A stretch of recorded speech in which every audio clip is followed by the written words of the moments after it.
ദേ നമുക്ക് കറി വെക്കാൻ ഭയങ്കര ഒരു കൺഫ്യൂഷനാവും. രാവിലത്തെ കടി എന്ത്, ഉച്ചത്തെ കറി എന്ത്, ഇത് രണ്ടും നമ്മളെ വീട്ടിലെ അമ്മമാർക്ക് ഭയങ്കര അന്താരാഷ്ട്ര ചർച്ചയും അന്താരാഷ്ട്ര പ്രശ്നവും തന്നെ. അതുപോലെയാണ് സന്ധ്യയ്ക്ക് 2 അയില കിട്ടിയപ്പം അത് കറി വെക്കാമെന്ന് പറഞ്ഞു. വറക്കണ്ട, കറി വെച്ചാൽ മതി.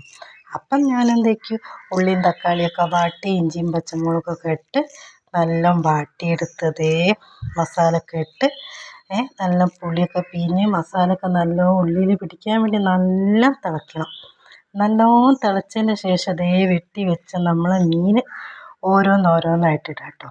ഇട്ടതിൻ്റെ ശേഷം അതിൻ്റെ മേലെ ഇച്ചിരി കറിവേപ്പിലയോ മല്ലിച്ചപ്പോ, നമുക്ക് മല്ലിച്ചപ്പിന് ഇഷ്ടമുണ്ടെങ്കിൽ മല്ലിച്ചപ്പ് ഇടട്ടോ. ഇവിടെ മല്ലിച്ചപ്പ് ഞങ്ങൾക്കൊന്നും വലിയ കുഴപ്പമില്ല. അപ്പം ഞാൻ എന്താക്കി, കറി വേകുന്നതിന് മുന്നേ ഈ മീൻ വിട്ടതിൻ്റെ ശേഷം അതിൻ്റെ മേലെ ഇച്ചിരി മല്ലിച്ചപ്പും കൂടി തൂക്കിട്ടോ. നല്ല അടിപൊളി മണം കേട്ടോ. എന്നിട്ട് നമ്മൾ കറി എടുത്ത് വെച്ചതിൻ്റെ ശേഷം ഇച്ചിരി പച്ച വെളിച്ചെണ്ണയും കൂടി തൂക്കിയിട്ടാൽ അടിപൊളി കറിയാവട്ടെ. എല്ലാവരും ട്രൈ ചെയ്ത് നോക്കണേ. ഇങ്ങനെ വെക്കുന്നവരുണ്ടെങ്കിൽ ഒന്ന് പറയണം കേട്ടോ.